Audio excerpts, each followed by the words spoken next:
Hey guys, LadyLibertyStacker. It is Monday, July 20th, 2020, and I'm back for a long overdue video. And actually, the last video I put up was at the end of June, right before a trip that I went on with my husband. He was visiting one of his kids that lives out of state, and we had to fly, and we had a lot of stuff to do. And that was a hotspot state, little did we know, or he might not have gone. So a couple of announcements I want to make on that. Public service announcements, I'll call it. If you're flying anywhere, make sure that you try to get an airline. You're going to pay more. That will social distance between the seats. I don't know if you can get so lucky as to get every other row, but a lot of the airlines were leaving the middle seat empty, where you'd have the window seat and the aisle seat.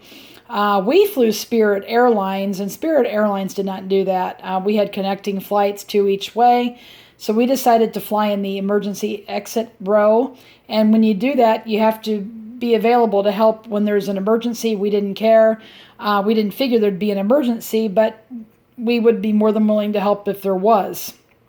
But that having been said, there's more leg room, there's more room, period, in that row. So we sat on the same seats on all 4 flights, 2 down, 2 back. Not to mention that one of the family members that we were visiting sent us face shields to wear with our masks on the flights, along with wearing them in the airport. So we ended up wearing them on the shuttle to get our rental car, in the airport, both airports each way, and also on the plane flight. They're kind of a hassle to eat with, but the face shield will keep any kind of, liquid or aerosols off of you. The mask will stop it. The face shield, will stop it. So the first flight was actually July 1st, and we're well out of the 14-day incubation period, and you can tell we're both fine. Or you don't know about my husband, but he's fine. He's out and about now. And I'm perfectly fine. And a week later when we came back, our incubation period is almost up from that. Of course, we continued our normal activities when we got back, but we kept our social interactions with people that we knew minimal, and wearing masks when we went out, when we had to go grocery shopping, and that kind of thing. So, but where we went had a statewide mandate to wear a mask in any public setting, such as a restaurant or a retail setting where you can't social distance in tight spaces, and also outdoors when you can't social distance, which I thought was more than reasonable. I question sometimes of this COVID thing. I don't know anybody personally, or know of people that know anybody personally that have gotten this disease in our area, much less died of it. Nobody in my church got it except for one person I think was in a nursing home. But my church has a lot of older people that are members, and as far as I know, nobody's gotten COVID or CV-19, whatever you want to say. So again, until we know the truth, better safe than sorry. I do wear the mask, even though sometimes I think that, I don't know, I question the numbers. A lot of the numbers are skewed, but that's not the purpose of the video. The video is, we went there, we came back. We had a number of things we had to do. And when I got back, I had a number of orders I had to get out. I had a number of skillets I had to finish to get listed. And this one here just sold, and I just wanted to show it to you. You saw this one before. This is the Monday morning skillet, which is actually a single notch Lodge number 3. And the reason why it's a Monday morning skillet is word has it that the maker of this skillet went out to the bars drinking, came on a shift, he was drunk, and he put the number upside down on the skillet. So here's a skillet right side up with an upside down number. Here's a number right side up with an upside down skillet. So there you go. But that one did sell for a nice price, over $60 shipped. Normally number 3s don't go for that much, but this is very rare. There's only 2 of them on eBay. This one sold, so I'm real happy about that. And and that one I'll get out as soon as he pays. It was like a bid type thing. This one here I just put up for auction. I showed you guys this. It was going to be in the last video, and that's my second public service announcement. I was getting a video ready to upload last week. There's some things I didn't back up. To make a long story short, I had the blue screen of death and my hard drive could not be powered on. I took it to a computer repair shop around the corner. It could not be powered on, so no information could come off. I lost some valuable information. Thank goodness not a lot of pictures. I lost most of my video clips that I've made of videos this year, but they're all on YouTube, so I can probably download them or what have you to keep a file for them once I replace my desktop computer that crashed. I do have a laptop, so I can kind of upload this through the laptop and work on the laptop to get this video to you. If I didn't have the backup laptop computer, you wouldn't be getting well, I could upload it with my smartphone, but I like to make edits and things like that and things on a regular computer, laptop computer, what have you. But this is an ERIE Skillet. I picked it up at a flea market May 31st.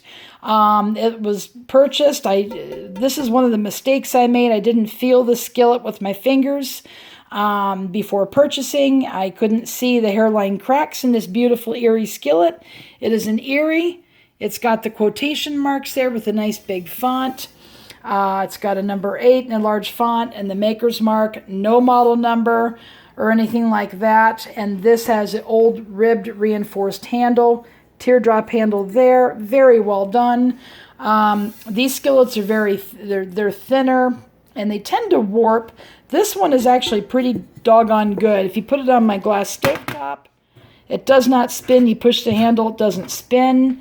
Likewise, if you put it over here, let me move this stuff out of the way. And I've got my smartphone here because I don't have the editing software downloaded yet to use my GoPro.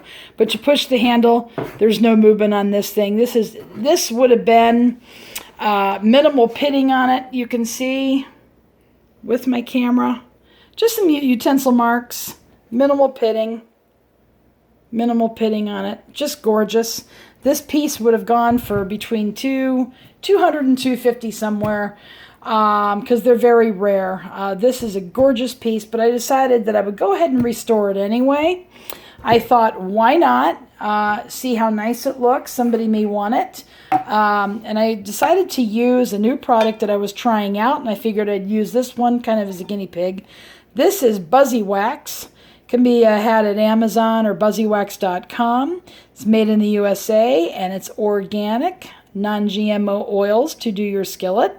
So this has 4 coats of the Buzzy Wax on, and I kind of modified and tweaked my seasoning method to apply this per their directions. As you can see, it worked out real well. It's a little bit darker than my other skillets, but actually it appears dark brown in the light or the sunlight, and it does in the listing, but this made it through 4 rounds of seasoning, and in each round of seasoning, it baked on at 485 degrees for an hour in the oven. So this thing made it through. The cracks are hairline. You can see them. I'll go show it to you like this. I'm holding the camera, but they're very thin by the handle there, one on either side, one there, and one there. And you can see the pictures online if you're interested. Email me if you're interested in the link to the listing. Email me at LadyLibertyStacker@gmail.com. LadyLibertyStacker@gmail.com. There's the crack there. You can see it. This one you cannot see. It hardly came through. There's only one more hairline crack. It's on the side wall. Let's see if I can find it. It's hard to find. It's right there. Right there. And then you flip it over in the same spot, and you can hardly, you got to really look for it. It is right there. You can hardly see it. They're very, very minimal, but it doesn't have its full value because of the cracks. So this skillet would actually be ideal for light cooking duties. If somebody, you can cook with a crack, you really can. You just can't drastically heat it. You have to gradually heat it up. You may want to heat it up in the oven before using it on the stovetop. 200 degrees, 250 degrees, and then gradually do the rest of the heating on the stovetop. Cast iron doesn't like sudden temperature changes. Anyway, so email me if you want a link to this gorgeous skillet. I decided to auction it off. It's going to end next Sunday night. Again, thanks for watching. Please give me a thumb up. Leave a comment below. Thanks for watching.